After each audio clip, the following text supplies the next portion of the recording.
Hi, and welcome back to Reddit Terrible Stories. I didn't let my cousin stay at my place rent-free during her vacation. When my cousin Hannah called me out of the blue one Thursday evening, I didn't think much of it at first. She and I had grown up fairly close. We weren't best friends, but we always saw each other during family holidays, exchanged birthday messages, and kept tabs on each other through social media. So when her name flashed on my phone, I figured it was just another casual check-in or maybe a quick chat about our grandparents. I picked up, cheerful enough. "Hey," she said, her voice bright and excited. "So, I've got some news. I'm coming to your city next month." "Oh, really? That's great," I said, genuinely surprised. Hannah lived several states away and had never shown much interest in visiting before. "What's the occasion?" she laughed. "Well, I kind of need a break. Work has been crazy, and I thought, why not? Plus, I've always wanted to check out your area restaurants, nightlife, all of that, and I was hoping you could do me a favor." That was when my stomach gave the tiniest lurch.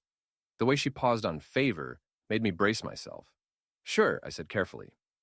"Well," she continued, "since you've got that apartment, I was thinking I could crash with you for a couple of weeks while I'm there. Save some money on hotels and stuff. I mean, it's not like I'd be in your way too much. I'll be out sightseeing most of the time." I froze. A couple of weeks? Rent-free? My apartment wasn't exactly a sprawling palace. I had one bedroom, one bathroom, and a small living room that doubled as my office, since I worked from home part of the week. Having someone there, especially someone as messy and loud as Hannah could be, would throw my whole routine into chaos. "Hannah," I began slowly, "I don't think that's going to work." There was silence on the other end of the line, followed by a slightly incredulous laugh. "What do you mean? Come on, we're family. It's just a couple of weeks. You wouldn't even notice me half the time." I sighed, already feeling the pressure building. "It's not that simple. I work from home 3 days a week. I need my space to focus. Plus, my apartment isn't really set up for guests long term." She huffed, clearly annoyed. "You mean to tell me you can't make room for your cousin who's traveling all the way out there? I thought we were close." The guilt trip was immediate. I could feel the familiar tug of obligation, that family voice in my head that said you have to say yes. But I stayed firm. "I'm sorry, Hannah. I just can't do it. You'll need to book a hotel or an Airbnb." Her cheerful tone vanished completely. "Wow, okay. I didn't realize you were so selfish. Don't worry, I'll figure something out." And then she hung up. I sat there staring at my phone, feeling the weight of what had just happened. Saying no to family never came easy, and I already knew this was going to spiral into drama. But deep down, I also knew I had made the right call. Because if Hannah came rent-free for 2 weeks, it wouldn't just be her vacation, it would be my nightmare. I didn't have to wait long for the fallout to start. The very next morning, my phone buzzed with a notification. A group text from Hannah to several family members, including me, my mom, my aunt, her mother, and even a couple of cousins. The message read, "So apparently I can't stay with my name during my trip because they don't want to help out family. Guess I'll just spend thousands of dollars on hotels, while my own cousin lives comfortably in an apartment all alone." My stomach dropped. I hadn't expected her to go public about it. Within minutes, my aunt chimed in, "Wait, what? My name? Why wouldn't you let Hannah stay with you? She's just trying to visit and save money. It's only 2 weeks." Then my mom jumped in. "I'm sure my name has their reasons. Let's not make this into an argument." But the damage was already done. More cousins started replying, some sympathetic to Hannah, others neutral. I sat there watching the thread blow up, debating whether I should defend myself or just stay quiet. Finally, I typed, "It's not that I don't want Hannah here. I work from home 3 days a week, and I don't have space for someone to stay long term. A weekend would be one thing, but 2 weeks just isn't possible." Hannah's reply came fast. "You don't want me there. Just admit it. I'm not asking for much. People in this family bend over backward for you all the time." That stung. I racked my brain trying to remember what she was talking about. Sure, family had done nice things for me before. Rides to the airport, holiday meals, but nothing on the scale of giving up half their apartment for weeks. Before I could type again, my aunt jumped in. "Hannah is right. Family should take care of each other. I think you're being a little unreasonable. She's just asking for a place to sleep." I could feel the anger bubbling up. Just a place to sleep sounded so harmless when phrased like that, but I knew Hannah. She'd leave her stuff everywhere, come back late at night, and expect me to be her personal chauffeur between activities. 2 weeks of that would leave me drained, resentful, and behind at work. I typed back, I love Hannah, but this is my home and my responsibility. I've already said no. She can book a place that works for her. And with that, I muted the group chat. That evening, I called my mom separately to explain. She sighed. I get it, honey. You need your space. But you know how Hannah is. She always expects people to take care of her. Don't let her guilt you into changing your mind. I won't, I promised, though part of me still felt sick with guilt. Over the next few days, I avoided family calls and stuck to my routine. But Hannah wasn't done. She started posting cryptic updates on Facebook. Things like, crazy how some people claim to be family but won't even help when you need it. It was clearly aimed at me, and our mutual relatives ate it up. Comments poured in, offering her sympathy, telling her she deserved better, that she should focus on having fun despite unhelpful people. I didn't comment. I didn't even like the posts. But every notification made my blood pressure spike. By the time Hannah finally booked her Airbnb at least, according to another passive-aggressive post about wasting money on strangers instead of family, I realized this trip of hers wasn't just going to be a vacation. It was about to become a test of how much guilt and pressure I could withstand. The day Hannah's flight landed, my phone rang before I even finished my morning coffee. Her name flashed across the screen. Against my better judgment, I answered. Hey, cuz, she said, her voice dripping with faux cheer. I just landed. So, are you picking me up or should I Uber? I blinked. Hannah. I never said I was picking you up. There was a pause followed by an exaggerated sigh. Wow. Okay. So you're really going to make me pay $30 for a ride from the airport? After I already had to spend money on a place to stay because you wouldn't let me crash with you? I clenched my jaw. Yes, Hannah. You're going to have to Uber. I have work in an hour. Fine, she muttered and hung up. I shook my head and tried to focus on work, but I couldn't stop imagining how this vacation was going to go. If she was starting out like this, I knew I was in for drama. By late afternoon, she posted her first set of photos on Facebook. A selfie at the Airbnb with the caption, settling into my temporary prison. Thanks to certain family members, this trip is going to cost me an arm and a leg. The comments flooded in again. My aunt wrote, wish people would be more generous. Family should be there for each other. Another cousin chimed in, if I lived nearby, I'd totally let you stay with me. I wanted to scream. They all made me sound like some selfish monster who refused to extend a simple kindness. None of them understood that I had a one-bedroom apartment, a demanding job, and a need for peace in my own space. The next day, Hannah texted me, hey, I'll be near your place after lunch. I'll drop by, Kay? I hesitated, but I figured saying no would just cause another online rant. Fine, I texted back. When she arrived, I realized I'd been right about how she'd treat things. She came in, immediately kicked off her shoes in the middle of the entryway, and dumped her oversized tote bag on my couch. She walked around like she owned the place, opening my fridge, flipping through my mail on the counter, and commenting on the size of my living room like it was a rental review. Wow, she said, pulling out one of my sodas without asking. This place is smaller than I imagined, but cozy, I guess. I could have easily stayed here. You really wouldn't have even noticed me. I stared at her. Yes, Hannah, I would have noticed. That's the point. She rolled her eyes. You're being dramatic. I mean, it's just sleeping on a couch. I wouldn't have been in your way. I wanted to snap back, but I bit my tongue. Fighting wasn't worth it.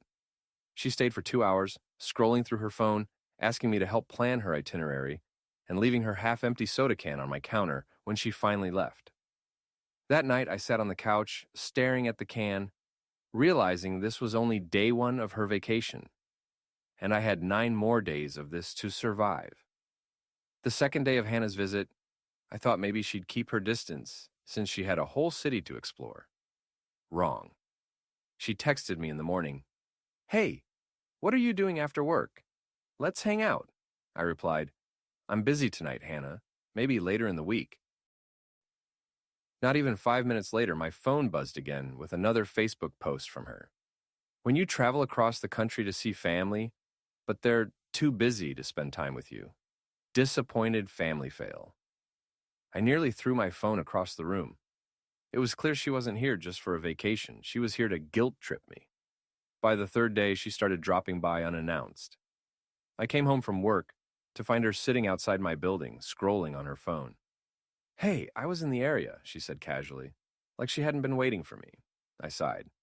"Hannah, you can't just—" "Oh, relax. I brought takeout," she said, waving a greasy bag. "See, I'm being thoughtful.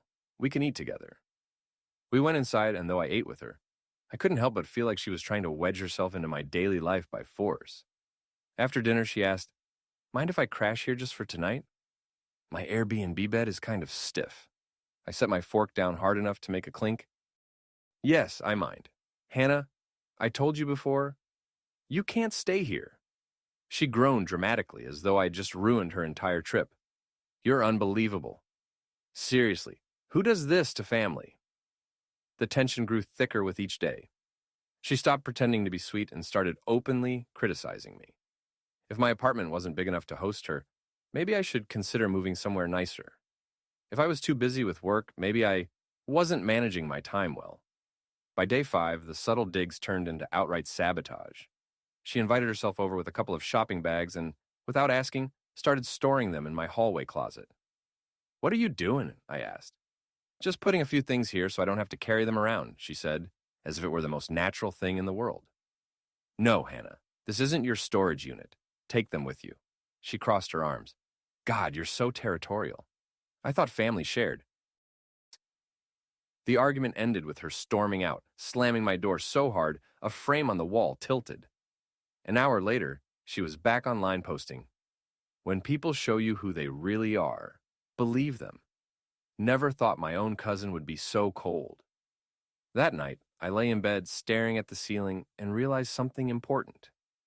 If I didn't set firmer boundaries, Hannah was going to bulldoze me for the rest of her trip. And I wasn't sure I had the patience to keep my cool much longer. By the time the weekend rolled around, I was exhausted from playing referee in my own home. Hannah had turned what was supposed to be a cheerful visit into a daily battle of guilt, manipulation, and passive-aggressive Facebook updates. Saturday morning, I got a knock on my door. Against my better judgment, I opened it, and there she was, suitcase in tow, wearing her most innocent smile. "Good morning, cousin," she chirped. "Guess what? My Airbnb host had a plumbing issue, so they asked me to leave for the weekend. Isn't that crazy? But it works out perfectly because—" She wheeled her suitcase right into my entryway before I could stop her. "I can just stay here." I stood frozen for a second, then shut the door behind her with a deep breath. "Hannah, no, absolutely not. You cannot stay here. You need to find another Airbnb or a hotel." She looked at me like I'd just kicked a puppy. "You're really going to let me be homeless? For the weekend? In a city I don't know?" "You're not homeless," I said, my patience thinning. "There are literally dozens of places you can book. You made this trip, you planned it poorly, and it's not my job to fix it." She plopped down on my couch, arms folded. "Wow, wow. I thought family meant something to you. You know, most people would want to help." I pinched the bridge of my nose. "Hannah, I'm not your free hotel. And the way you've been acting this week, posting about me online, showing up unannounced, trying to store your stuff here, it's disrespectful. I've been polite, but this is crossing a line." For the first time, her face hardened. She wasn't even trying to play the sweet victim anymore. "You've changed.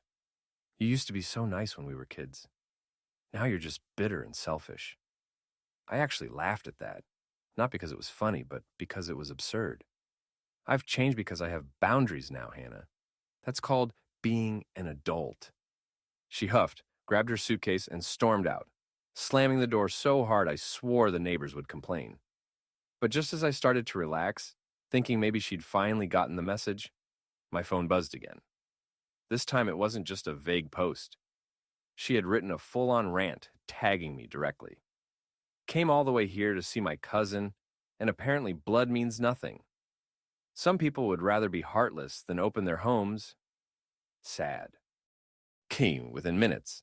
Relatives back home started commenting things like, "That's awful," and "I can't believe they'd do that to you." And then the phone calls started. First my aunt, then my mom, then my grandma, all asking me why I was being so cruel to Hannah. That was the moment I realized Hannah wasn't just visiting. She was orchestrating a drama, and I was the unwilling star of her show. The calls from family didn't stop. By Sunday afternoon, I'd spoken to my mother twice, ignored 3 missed calls from my aunt, and finally answered my grandmother, who had the uncanny ability to make me feel like a villain with just her tone. "Sweetheart," Grandma began, her voice soft and weighted with disappointment. "Hannah told us everything. She said you slammed the door in her face and refused to give her a place to sleep. Is that true?" I sighed, pressing my palm against my forehead. "Grandma, she didn't tell you the whole story. She didn't ask me before planning her trip. She just assumed she could stay here for free, and when I said no, she tried to sneak her way in anyway." Grandma made a little tisk noise. "But she's family.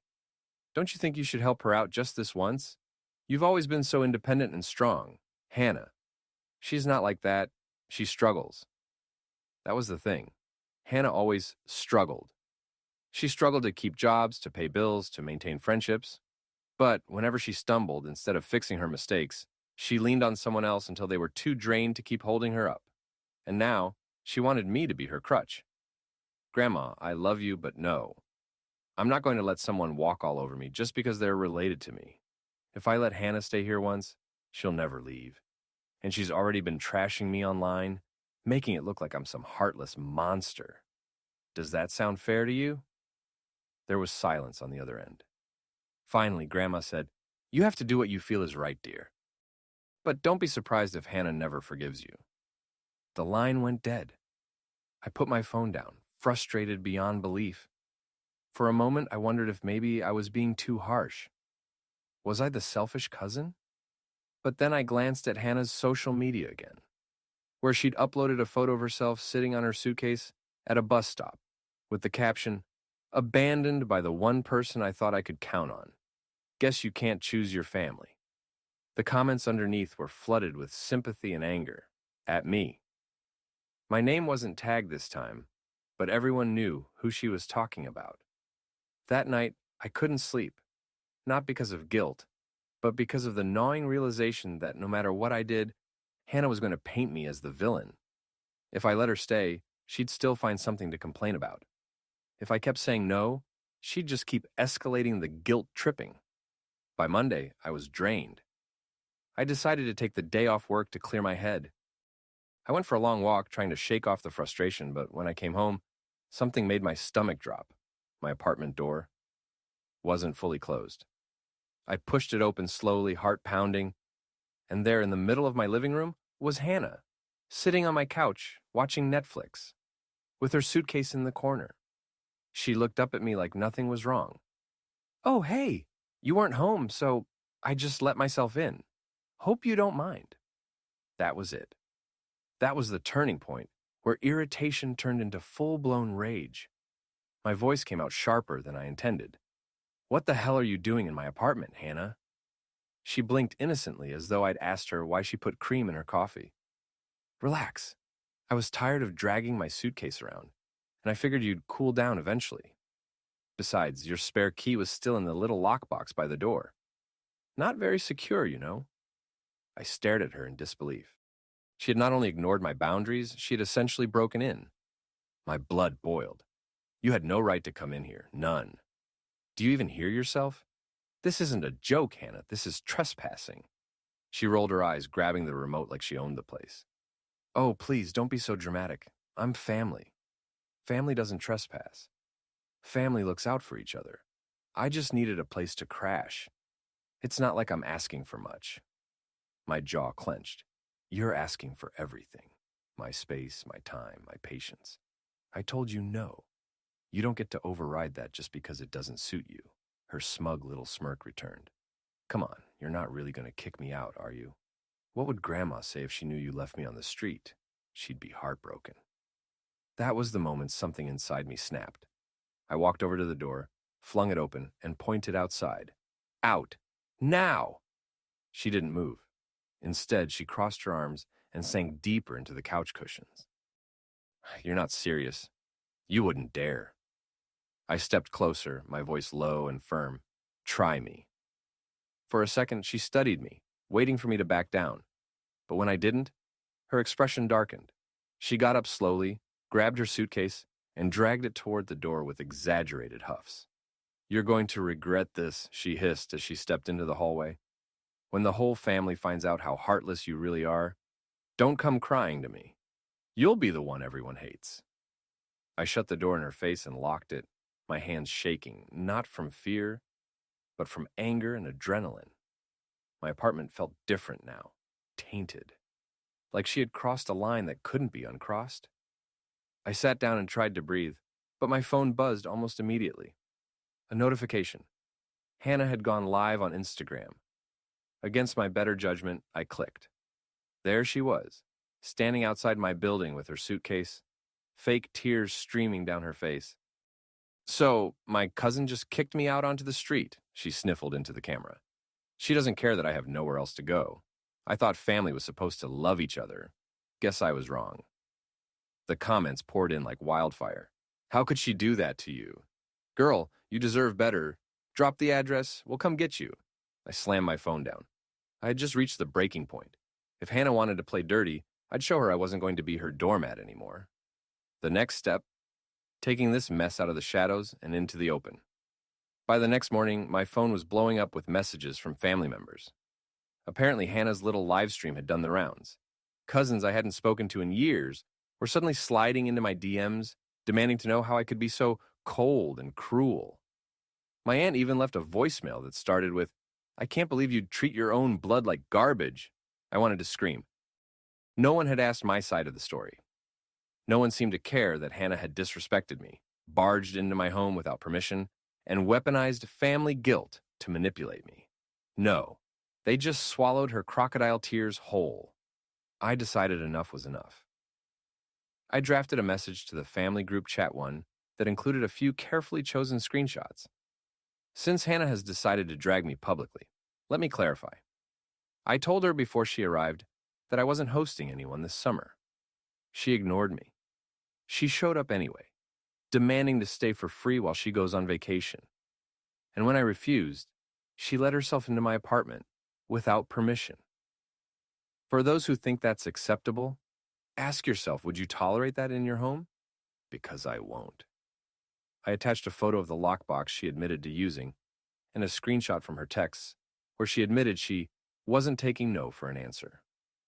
The chat went silent for a long time. Then, one cousin finally replied, "Wait, she really broke in?" Another followed, "That's not okay." I almost laughed in relief. The tide was turning. Meanwhile, Hannah hadn't slowed down. She continued posting selfies with captions like, "Homeless in the city, thanks fam," and tagging me indirectly with little digs. She even hinted at starting a GoFundMe to cover emergency housing. But the thing about lies is that they unravel fast. Someone from the family, probably one of my more reasonable cousins, commented on her post. "Didn't you say you had a hotel booked? Why are you acting like you're stranded?" The comments started shifting. Some people unfollowed her. Others began questioning her story. Hannah texted me in a fury that night. "You made me look like a fool. You think you're so smart. Just wait until Christmas. You'll see whose side everyone's really on." I stared at the message, my stomach tight but my resolve stronger than ever. For once, I wasn't going to bend. I wasn't going to let her gaslight me into guilt. If this was the fallout, then so be it. At least I could breathe in my own apartment without feeling invaded. But deep down, I knew one thing. Hannah wasn't finished, and neither was I. I knew Hannah well enough to recognize when she was plotting something. The cryptic threat she had sent about Christmas lingered in my mind for weeks, like a bad taste I couldn't wash away. She thrived on dramatics, on creating scenes big enough that everyone else would cave just to shut her up. And family holidays were her favorite stage. By the time December rolled around, I braced myself for the worst. The family Christmas dinner was always hosted at my parents' house, which meant I couldn't avoid seeing Hannah unless I boycotted the event altogether. And if I skipped, she'd spin the narrative that I was the one causing rifts. I refused to give her that kind of victory. The night of the dinner, I arrived with a bottle of wine and a plate of cookies I had baked. My mom greeted me warmly, but I could tell by the tightness in her smile that the situation was weighing on her. Just try to keep things civil, okay? She whispered as she hugged me. Always do, I whispered back. Then I walked into the dining room and nearly dropped my plate. There was Hannah in a glittery red dress, perched dramatically at the table, as though she were the guest of honor. Around her were several shopping bags, each one neatly stacked with festive bows on top. She grinned when she saw me. Oh, good you made it. I brought gifts for everyone. The smugness in her tone made my skin crawl. I sat down, forcing myself to breathe. Maybe she would hand out some generic candles and scarves and call it a day. But of course, Hannah had a performance in store. After dinner, she stood up, cleared her throat, and said, I just want to say that this year has been hard for me. I've been let down by people I thought I could count on. Her eyes flicked dramatically toward me. But I've also learned who truly supports me. So I want to thank all of you with something special. She began handing out the bags one by one. Inside each was a printed photo of her, taken during her so-called homeless vacation, complete with a handwritten caption that read things like, Never forget who stood by me, and family means loyalty. When she got to me, she hesitated, then handed me a bag with a smirk. Inside was nothing but an empty frame. The room went awkwardly silent. My aunt gave an uncomfortable laugh. My mom tried to change the subject, asking who wanted pie. But I had had enough. I stood up, held the frame high, and said, This is exactly what I was talking about. Manipulation disguised as family bonding. Hannah, you weren't homeless. You had a hotel booked. You weren't betrayed. You were told no for once in your life. And instead of accepting that, you've spent 6 months playing victim. Gasps rippled around the table. Hannah's face went red, then pale. Don't you dare embarrass me in front of everyone, she snapped. You embarrassed yourself, I replied calmly. I'm done covering for you. For the first time, Hannah had no quick retort. She sat down, trembling with rage. The dinner went on in awkward silence, but for the first time in months, I felt a strange sense of peace. I hadn't let her win. Of course, I knew this wasn't the end. With Hannah, it never was. But at least the mask was starting to crack, and everyone was finally seeing it. The fallout from that Christmas dinner carried into the new year like a storm cloud that refused to dissipate. For a while, things went strangely quiet. Hannah stopped posting her usual cryptic rants on social media. She didn't text me, didn't call, didn't even show up at my parents' house for her usual midweek drop-ins. At first, I thought maybe she had finally realized that her games weren't working anymore. But I should have known better. One evening in early January, I got a call from my mom. Her voice was hesitant, almost apologetic. Your cousin wants to come by and apologize, she said. She claims she's ready to make amends. I almost laughed. Since when does Hannah apologize? I don't know, my mom admitted, but she sounded different. Maybe you should give her a chance. Against my better judgment, I agreed to meet Hannah at a coffee shop near my apartment. When she arrived, she looked put together but subdued. No glitter, no dramatic outfit, just jeans and a sweater. For a moment, I thought maybe my mom was right. She ordered a latte, sat down across from me, and sighed. Look, I know I've been difficult. That's one word for it, I said dryly. She ignored the jab. I want us to be close again. I feel like everyone's against me lately, and I can't handle it. I need family.